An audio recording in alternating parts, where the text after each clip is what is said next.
It's Friday, April 27th, 2007. There are just 556 days left until the 2008 presidential election. It's noon in South Carolina and 9 a.m. on the West Coast. I'm Will. I'm Rob. And this is Political Lunch.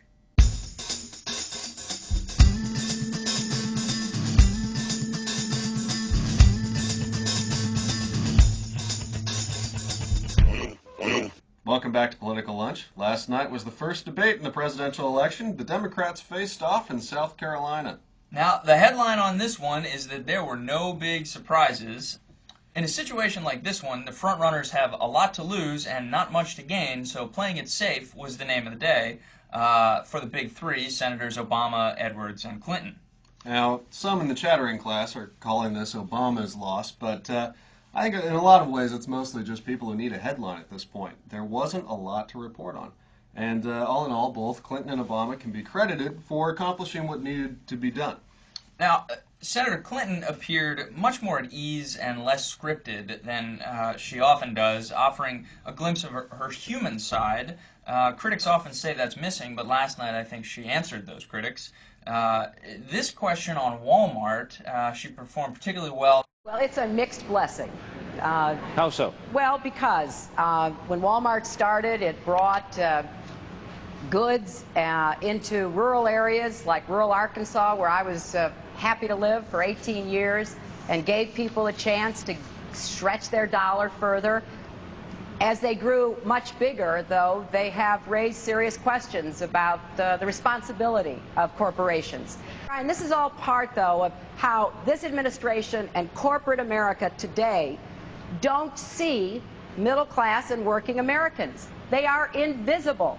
They don't understand that if you're a family that can't get health care, you are really hurting. You know, what's interesting in that clip, too, is that neither Brian Williams and, of course, not Hillary Clinton, neither one of them mentions that she was on the board of Walmart back in the 80s. That's right. I think it was a great answer. A lot of people in this country identify themselves with the middle class, and I think her answer will ring true for the majority of them. Walmart really is a mixed blessing. So while it was a political answer, it was also accurate. Sure. Perhaps an even greater standout on the senator's part was this answer in response to a question about the tragedy at Virginia Tech and the government's role in gun ownership issues.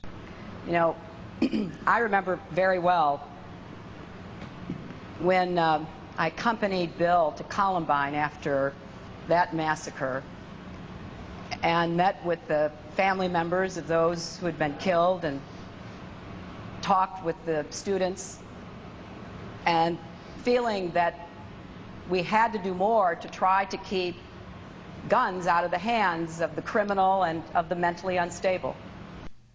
Again, a very difficult question, difficult subject. I think she handled it very well. Also, Absolutely. It's the only instance in which she invoked her husband, Bill Clinton. Meanwhile, Senator Obama, who's often criticized as potentially being too green for the office, came off as very measured, very thoughtful, and with a firm command of the issues at hand. I think he did rather well. Yeah, take a look at these clips.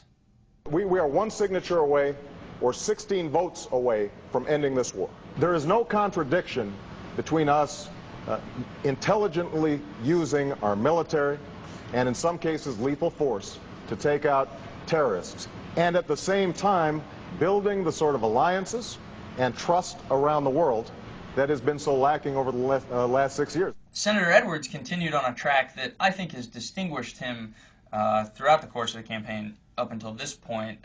He's not afraid to take the questions and the issues and apply them to broader principles. He really likes to ponder the question of America's role in the world, and I think that that makes him stand out in the Democratic field. Here are a couple of his finer moments last night. We ought to ask Americans to be patriotic about something other than war, to be willing to conserve. We need to maintain our strength, military, economic, political. But how do we ultimately change what's happening, the threats that America faces? I think for that to occur, the world has to see America as a force for good again, which is why I've talked about leading an effort to make primary school education available to 100 million children in the world who don't have it, in the Muslim world, in Africa, in Latin America, leading an international effort on sanitation, clean drinking water, economic development, using microfinance as a tool. I mean, here's a way that America could actually demonstrate its commitment to humanity, which I think is critical for our leadership. Now, Edwards certainly comes across as the most idealistic of the top-tier candidates. Let's take a look at the underdogs, though. We have the Joe Bidens, the Bill Richardsons, and the Chris Dodds. They're sort of all that mid-level of candidates in the Democratic camp. Senator Biden offered the evening's most memorable line in response to this question. An editorial in the Los Angeles Times said, in addition to his uncontrolled verbosity, Biden is a gaffe machine. Can you reassure voters in this country that you would have the discipline you would need on the world stage, Senator? Yes.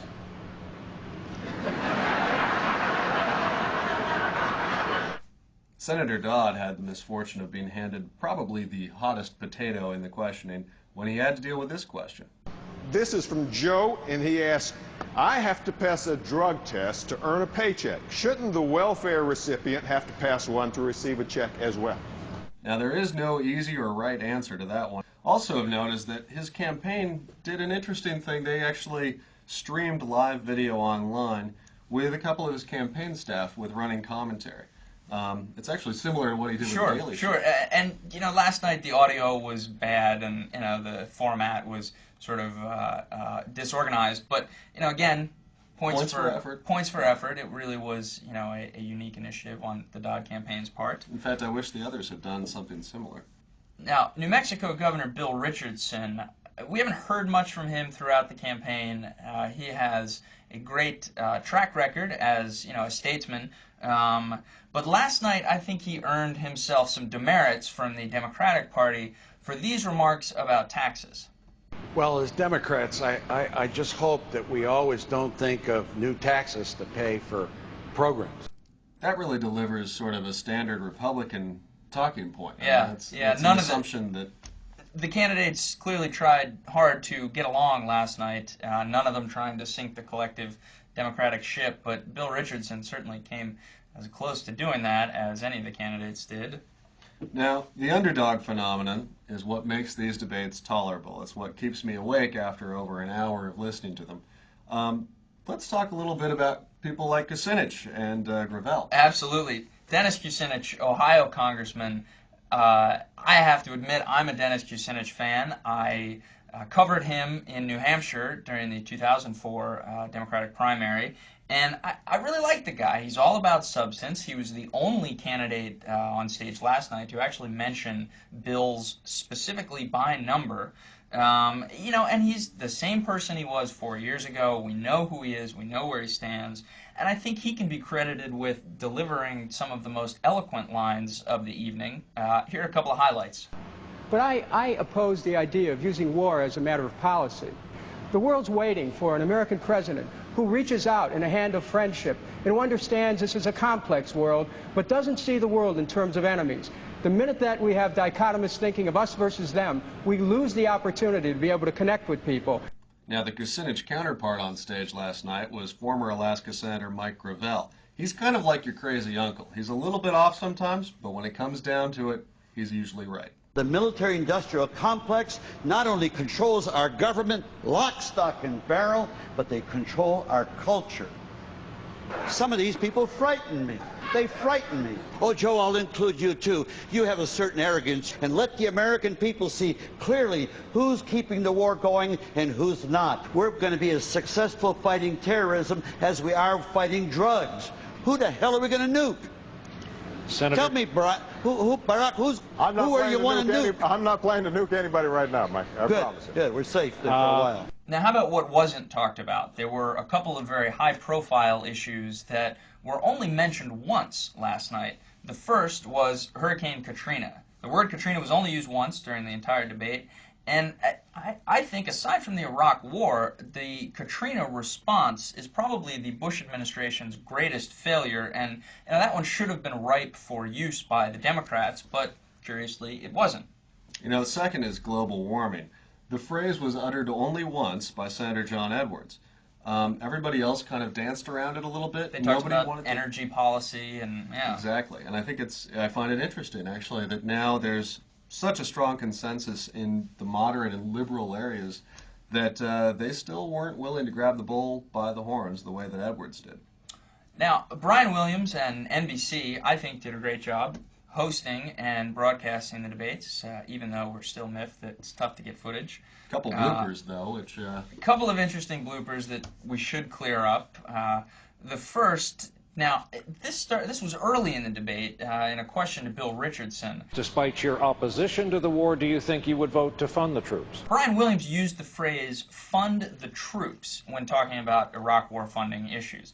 Now, that's been a Republican talking point. When the Democrats don't want to issue what they refer to as a blank check to the Bush administration, the Republicans claim they're not funding the troops, they're not supporting the troops. So that one's been a talking point. It's not neutral language that should be employed by, I think, the moderator in the debate. Especially on a day when a bill was just voted on in the Senate.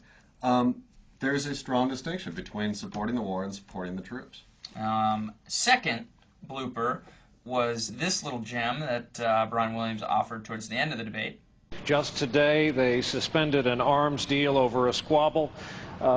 Simply, do you regard them as a friend or a foe? Now, arms deal over a squabble. I think that means that when the squabble doesn't get delivered on time, your guy in the alley is going to be looking for kneecaps. He's not going to sell you the guns or something like that. Last time I checked, we weren't selling weapons to the Russians, although I could be wrong. What I think he was referring to was Russia's decision to opt out of a conventional arms treaty. That was just announced yesterday, and it was news of some consequence, but it certainly was not an arms deal with Russia that has now been canceled. So just a couple of minor points to clear up, but other than that, Brian Williams, well done. Nice job. Now, because we're a special kind of nerd, here it is by the numbers. The candidates made 73 comments overall. Will's going to break it down. Obama had the most to say with 12 comments. Senator Clinton, 11 comments. Senator Edwards, 10. Senator Biden, 10. Bill Richardson and Congressman Kucinich both spoke 8 times. Senator Dodd 7 times. And former Alaska Senator and everyone's favorite crazy uncle Mike Gravel spoke 6 times. I'm the senior statesman on here, and I was beginning to feel like a potted plant standing over here.